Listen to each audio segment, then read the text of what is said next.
So, welcome everybody. Excuse me. My asthma medicine makes my voice hoarse, and there's not a lot I can do about that. However, I'm thrilled to be with you again and to keep this process going.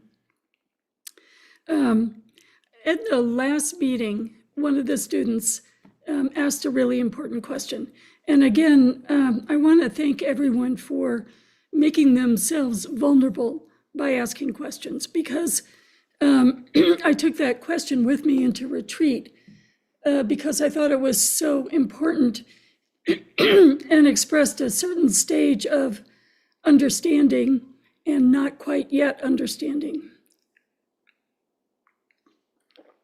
So the question was, I go into meditation, I have experiences of these wonderful, joyful states. And I want to keep going back to those states in meditation. And isn't that the purpose of meditation, to have these peaceful, joyful states? And really, that's exactly why we're going through these texts right now. Because we want to really be clear about why we're meditating, what meditation means, and how to distinguish what is fruition from what is still our conceptual mind.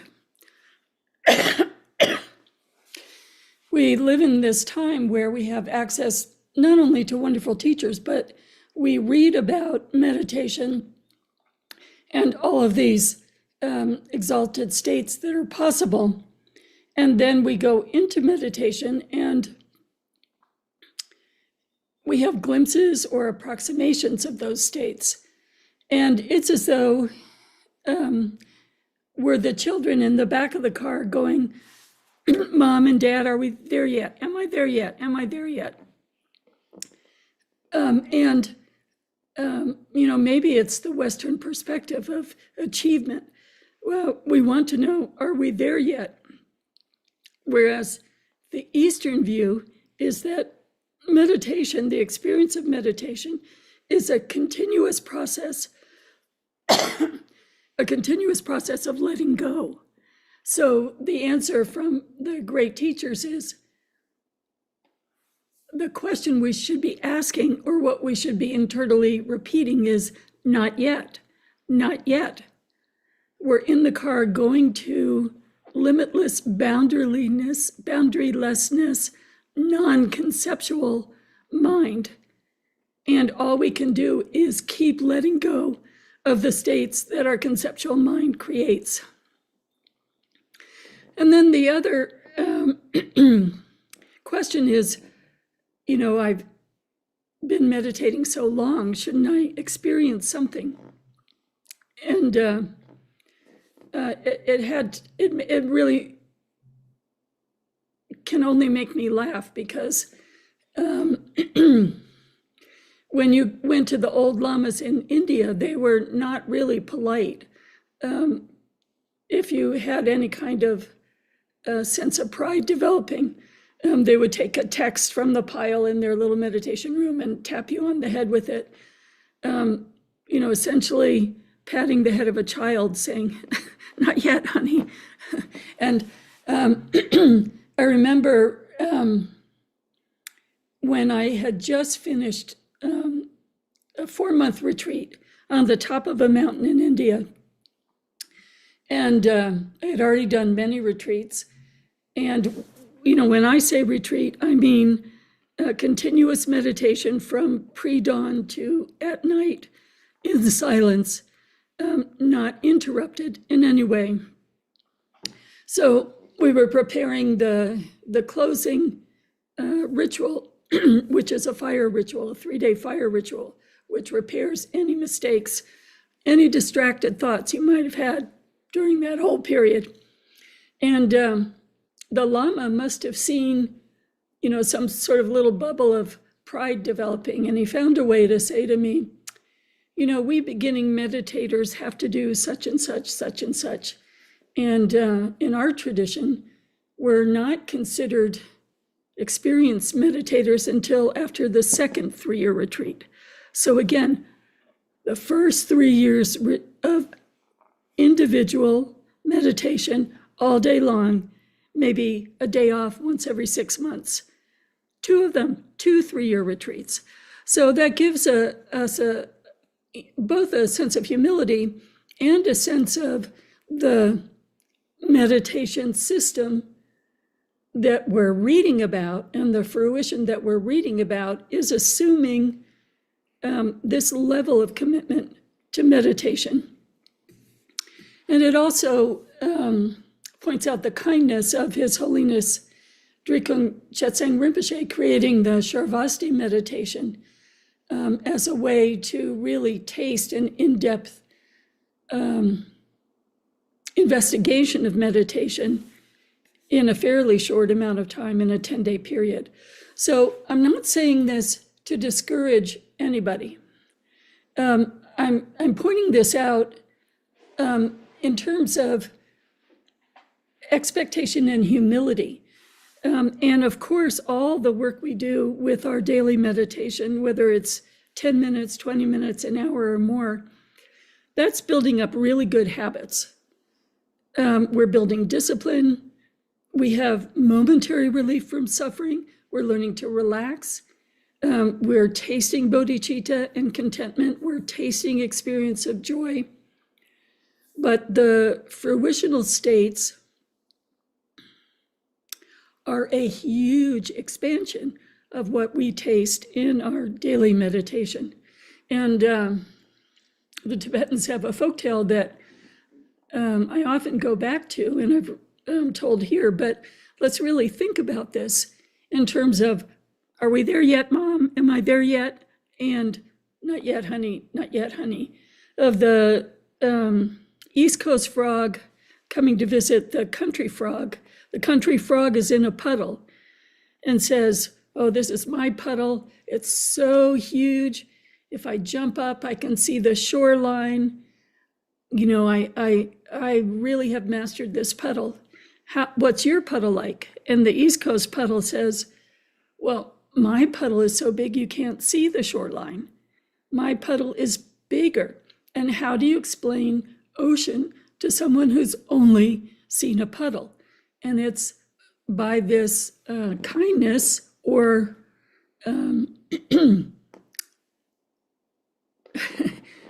sometimes they're not kind about pointing out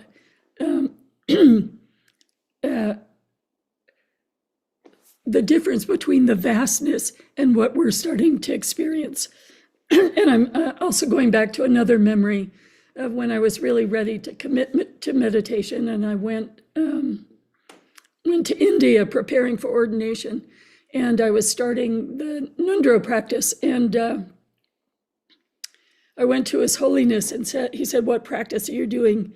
Oh, I said, I'm starting the refuge practice. And he said, well, how many prostrations have you done? And I said, I've been working really hard. I've done 6,000 prostrations.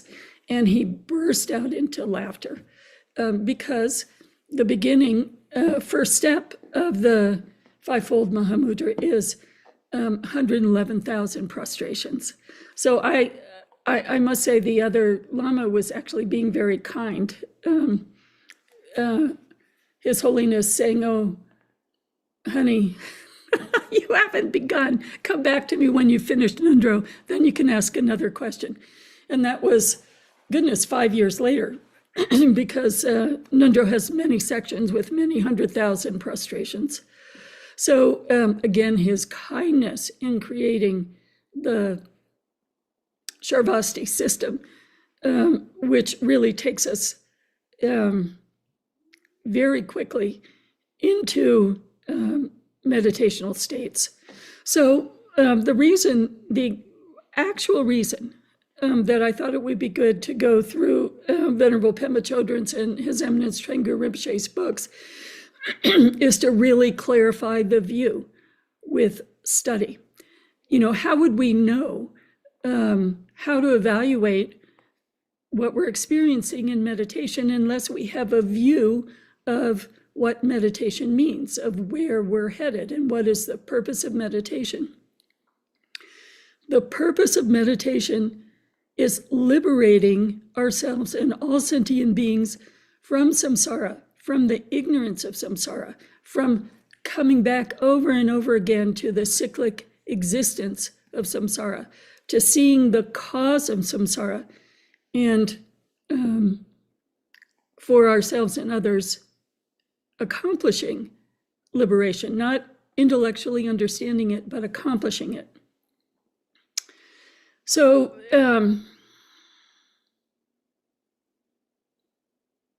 one way of understanding this that I find honestly the most helpful is visual. So what is liberation? What are we talking about when we're talking about liberation? And essentially, we're talking about levels of absence of ignorance. And to understand absence, I invite you to think about something that is now absent. So for instance, I'm in this lovely condo and there is an absence of mice. In Vermont, there are lots and lots of mice. But there's an absence of mice. They're just not here. So it can be thought of, and the Buddha in some of the sutras talked about, well, there's an absence of lions and tigers. So there's an absence. So in our minds, first we're talking about an absence of our habitual patterns. For instance, in my teens and 20s, I was a smoker. Now there's an absence of addiction to smoking. I don't have any dreams of smoking. If I smell a cigarette, it doesn't make me want to have a cigarette. The idea of cigarette doesn't occur to me anymore at all. It's absent. And so in our meditation, the first thing is the clearing away or the absence of gross conceptual activity. And we can talk about that as anger, attachment, pride, jealousy, our habitual plans for the future, kind of making lists, our habitual going back to the past, all that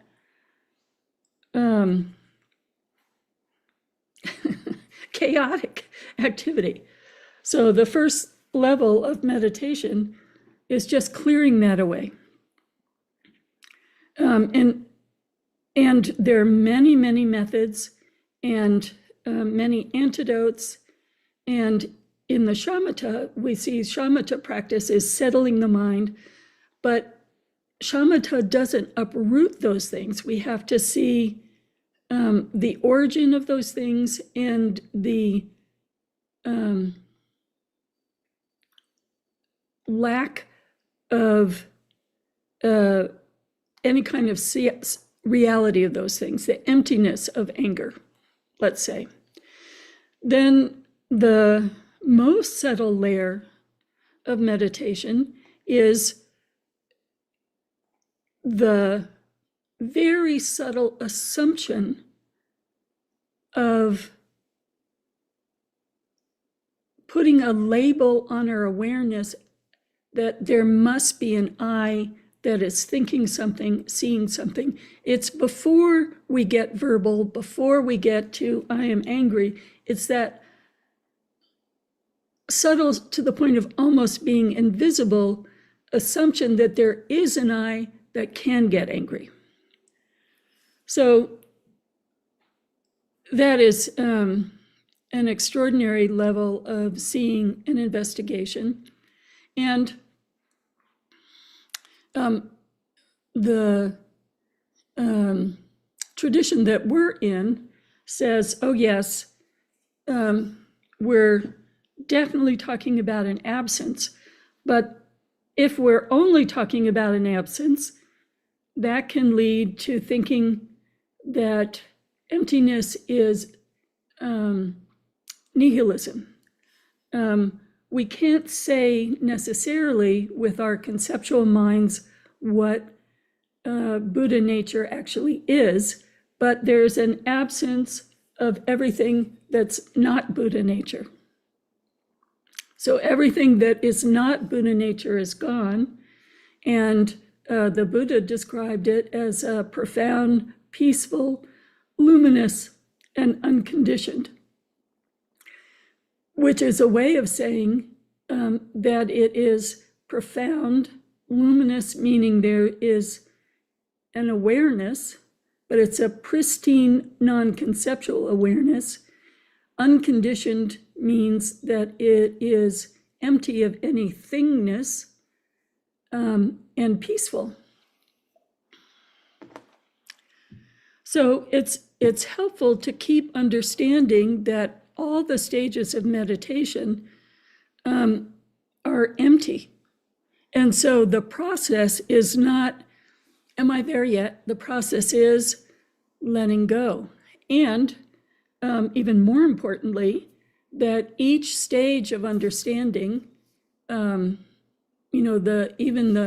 the joyous bodhicitta states are not actualized until they're completely mixed with emptiness.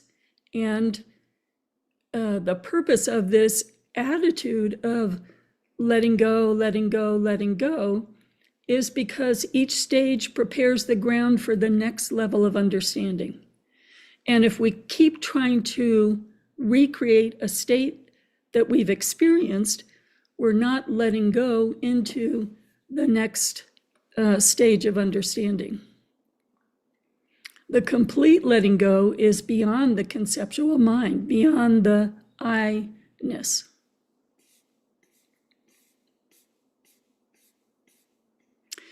So this starts to help us with a view that it's not reaching some lovely state, it's letting go continuously until all of conceptuality is gone and what's left is a non-conceptual radiance, not an experience, because an experience has an experiencer. And we're working with lots of different kinds of meditation instructions. People come through the doorway of many different practices. So we could say what all those practices have in common is Shamatha and Vipassana. Whether it's the four immeasurables or a bodhicitta practice, or the Shamatha Vipassana in the Sharvasti system, every single meditation practice has a honing of concentration. Now we're honing our concentration so that then we can see more clearly our mind. We can see the emotional activity, we can see the anger, pride, etc. We can see the senses operating, and then we can start to see and question, what is this experience all about, and what is the difference between this mind that has many different kinds of consciousnesses operating and the pure, pristine awareness that is beyond conceptuality. So in Vajrayana, we have generation and completion stage. Generation, you're concentrating on a visualization. Completion, you're dissolving everything. The four immeasurables, all of the bodhicitta practices, we're generating bodhicitta with our sixth consciousness, the part of our mind that's understanding. And the purpose of the four immeasurables and the bodhicitta practice is to see and soften and eventually dissolve this I-making that has limits, that has fears, that has defenses. it's not to have an experience, it is to dissolve this I-making through these skillful means. And there is a segue into ultimate bodhicitta in this practice. There's a segue in all of the practices into pure awareness. But as we're meditating, we have to see, are we confusing this experience that we're having in meditation? Am I there yet? With not yet, not yet, not yet. And how do we do that? One way is just observing our experience. So what the Buddha experienced was unchanging. Everything we experience in our samsaric mind is impermanent. So if there arises, stays for a while, and then fades, a lovely experience, then that's being created by your conceptual mind, by your sixth consciousness.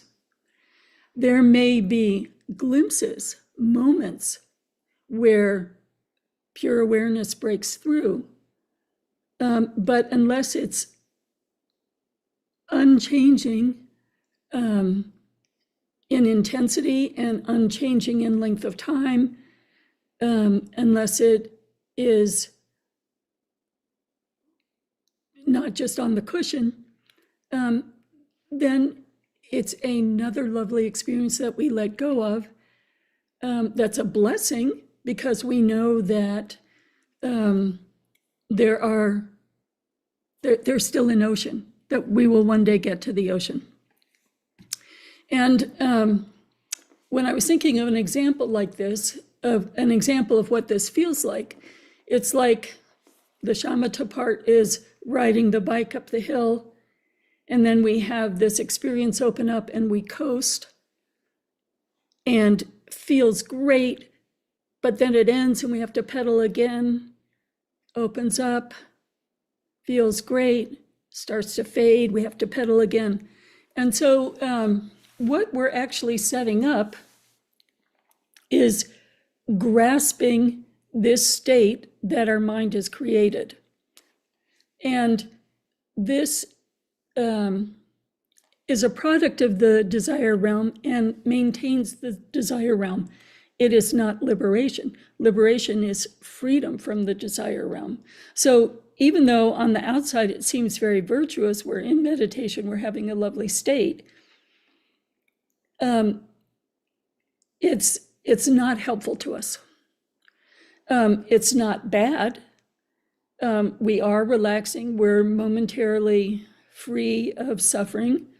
It encourages us to keep going, but the Vipassana aspect of our mind, of our meditation session, inquires, what is the nature of this meditation experience?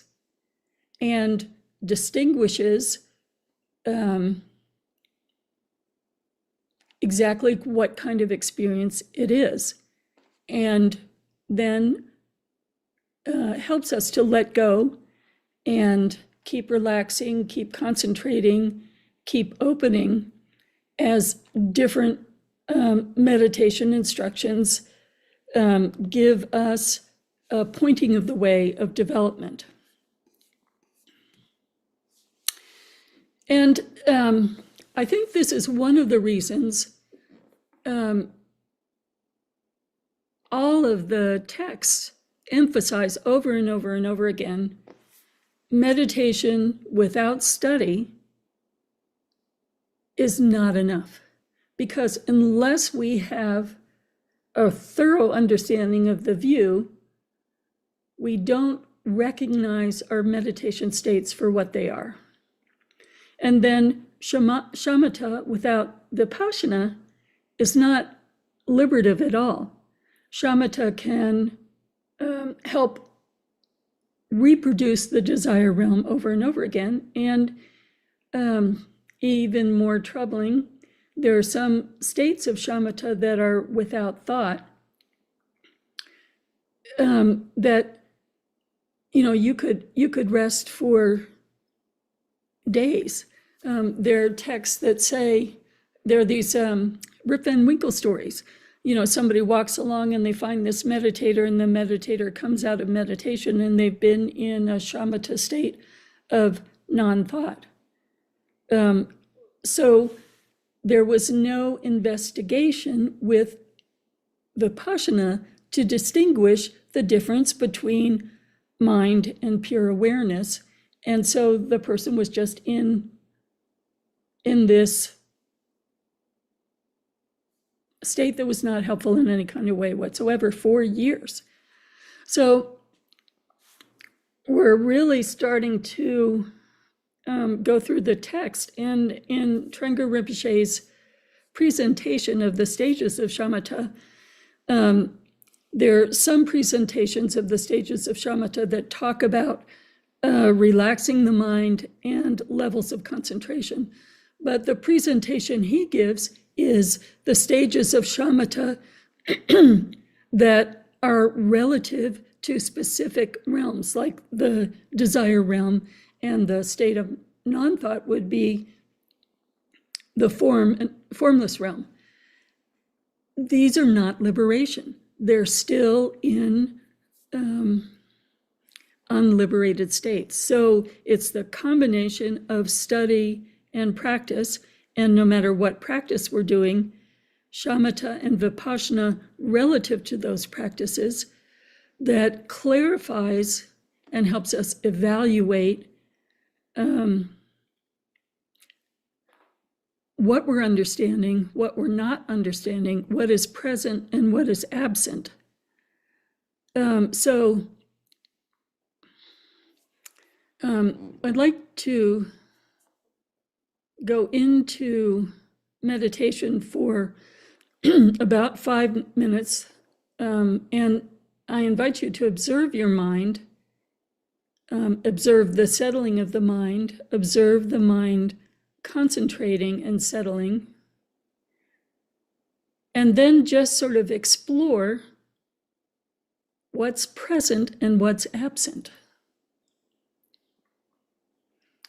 So you might have had a really hard week, and you might find anger present. And so you'd know, oh, then I might want to work with antidotes to anger. Or you might find habitual thoughts.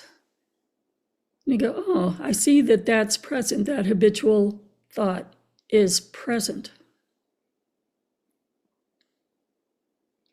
What's absent? We rarely look at what's absent. So any aspect that you've completely let go of is absent. So what is absent? Okay, let's start there.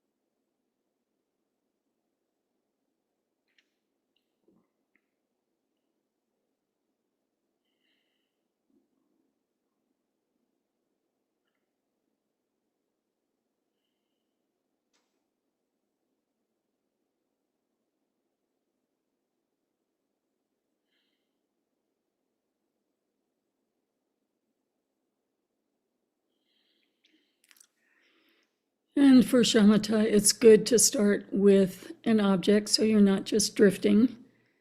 You can count your breaths or feel the sensation of the air under your nose, coming back over and over as your mind settles.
And with this settled mind, what is present and what is absent?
Okay, I'm going to leave time for discussion, and we'll do a quick dedication. Bodhicitta, excellent and precious mind, where it is unborn, may it arise. Where it is born, may it not decline, but ever increase higher and higher.